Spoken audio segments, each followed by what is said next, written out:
Pass lead up and away. Big play. Pass lead down. Incompletion. Probably pick. Pass lead to the left. Incompletion. Probably picked. Pass lead up. Incompletion. Lob. Interception. Bullet. Completion. Drop what you do in YouTube.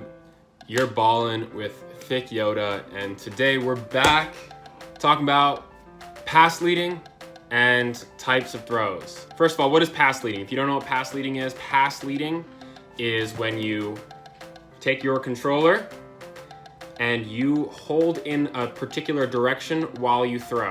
What does that mean? It means that the direction that you hold the control stick while you're throwing the ball, the quarterback will lead the ball in that direction. So let's watch. We have Gronkowski on a streak. I'm gonna hold the control stick to the right while I throw the ball to him, and look where the ball goes. It goes to his right, look at that. And the same goes if you hold it in any other direction. So if I put him on a streak again, and this time I hold the control stick to the left while I throw it, look, it leads him to the left. Pass leading can be done in any direction. The full range of motion of this stick can be pass led. The second thing we're going over today is types of passing. That's bullet, that's lob, and that's touch. 3 different types of passes. Bullet passes are low trajectory and fast. High velocity, gets to the target as soon as possible. Lobs are exactly what you expect they are. The ball goes up and comes back down like a rainbow, and it takes a long time for the ball to get to where it's going, but because of the higher trajectory, it's less likely to get intercepted by an undercutting DB. Touch pass is somewhere in between, where it's not as fast as a bullet, it's got a nice little trajectory to it, but at the same time, it's thrown to a specific spot that will get there a lot faster than a lob pass. To bullet pass, you hold the receiver's icon for as long as you possibly can. So press Y and hold, and you'll bullet pass. Now, to lob it, you just click it. Just a quick click, right? Just boop, that's it. And that's lob, all right? And then touch is a little bit in between, where you hold it just long enough that it's not a lob, but not long enough that it's a bullet. That's one of those things that you just kind of have to feel out. It is more intuitive than it sounds, but here, you can watch on my controller, touch, right? I held it in for just a split second. I didn't tap it, I just held it in for a split second. So as we saw from the little montage before we got into the content of the video itself, different types of passes and different angles of pass leading will have drastically different results in whether your pass will get completed, incompleted, or intercepted. So when you're pass leading, first rule of pass leading is always pass lead away from the defense. I know that sounds super simple and easy, and of course, but sometimes people forget this. Pass lead away from the defense, all right? So let's watch in this play, right? We're gonna be throwing to Antonio Brown here on the crosser, and I've set up the defense to have zone drop set to 20 yards. And the defense is in stop cover 3. So there will be a tight window for Brown to get open, but he will get open. But again, a tight window. So right, he has that tight window, and you have to pass lead toward the sideline and a little bit up. And I'll show you why in replay. This is where we are. Brady is throwing the ball as we speak. Now, Brown's route will take him about here. About here, however, is a little bit too close to this DB, who could probably pick it off if we're not careful. So instead of throwing it here, which if we pressed nothing but the receiver's button, right? I think he's receiver B. So if we just pressed and held B to throw it to Antonio Brown, it would follow his route exactly to where his route is going and throw to where the cursor currently is, that little circle. If we pass lead up on the control stick, that will lead Antonio Brown further up this way, more toward say the 50-yard line here, the 48-yard line or so. This is equally distanced between all 3 Dolphins defenders in such a place that none of them will be able to get to the ball.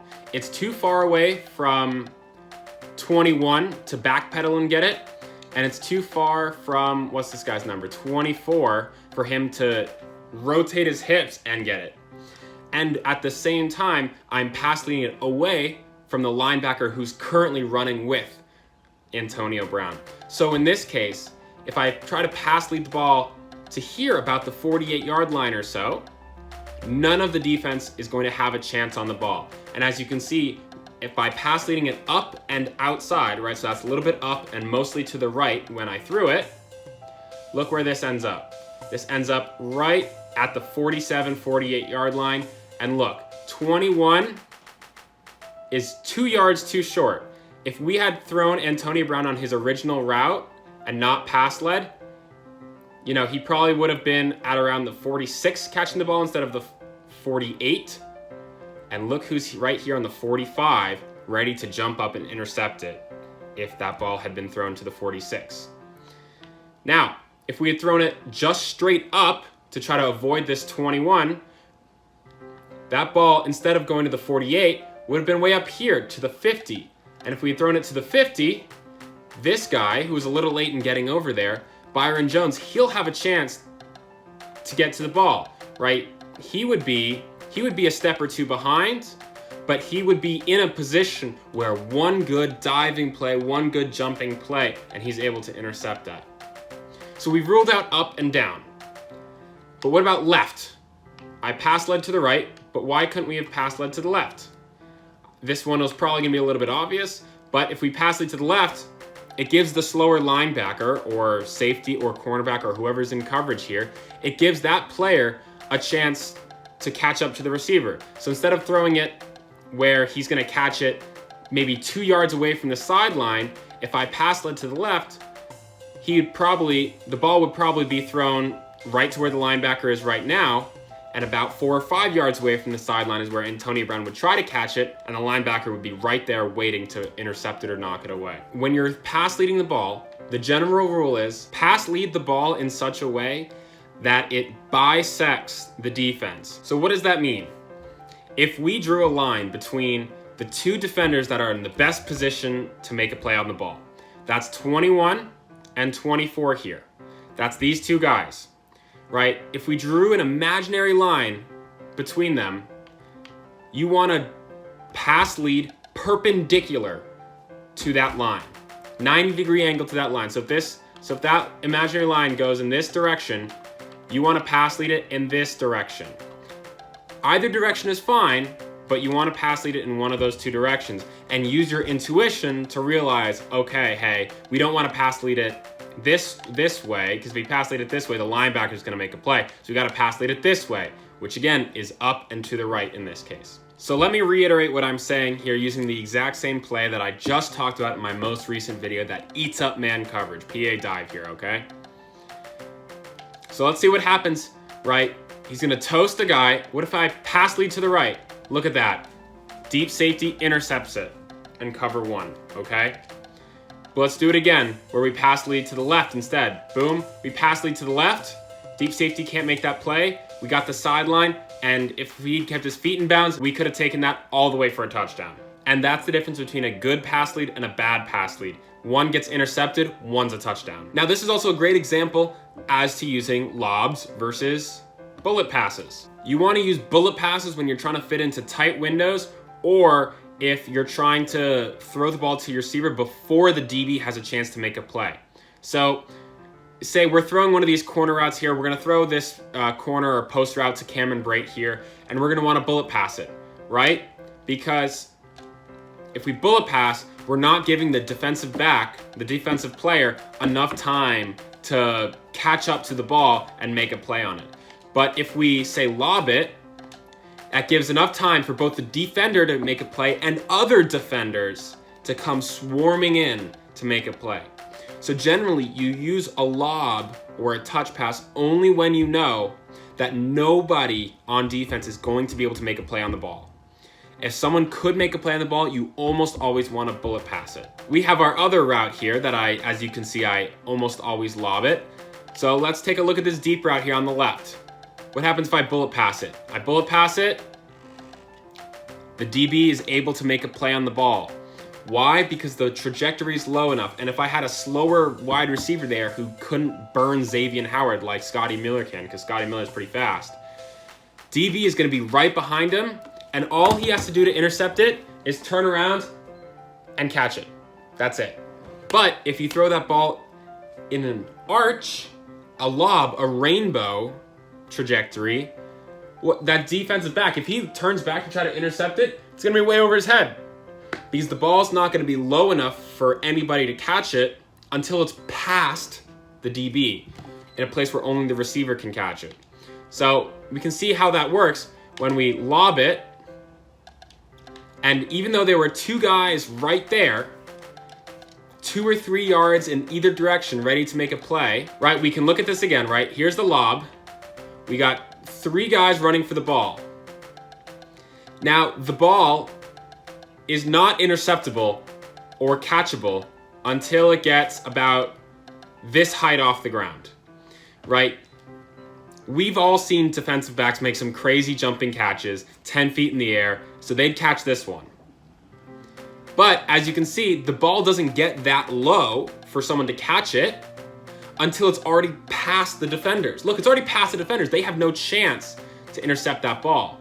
If that ball's on a lower trajectory, either of those guys could make a play on it. And here, we can do it again. Wait for it, boom. And look at that. We bullet pass it, but the receiver doesn't have enough separation. So let's watch this again, right? Scotty Miller's got a step on him, and he's breaking away because he's faster, but because we bullet passed it, look, Xavier Howard is right there. That ball isn't high enough where by the time it passes the defender, he can't make a play. The defender could make a play. Hell, the defender could have intercepted it if that were what he is going for instead of the swat. So the golden rule on lobbing versus bullet passes is your receiver in a position where he's, one, going to get hit? If he's going to get hit, you want a bullet pass. Or 2, you don't want to give the defender time to react. Bullet pass. If you don't want the ball to get intercepted by someone who's running with the receiver, right? It's almost always man coverage that you'll want to throw lobs on. Almost always man coverage, because zones will have enough time to react to the lobs. So you throw lobs only when your receiver is trying to break away from a defender and you know he's not going to get hit when he catches the ball. So that's your guide to pass leading and pass types. Hope you guys enjoy. That's all I got. Check out all my other videos to help you become a better Madden player. That's all I've got. Peace.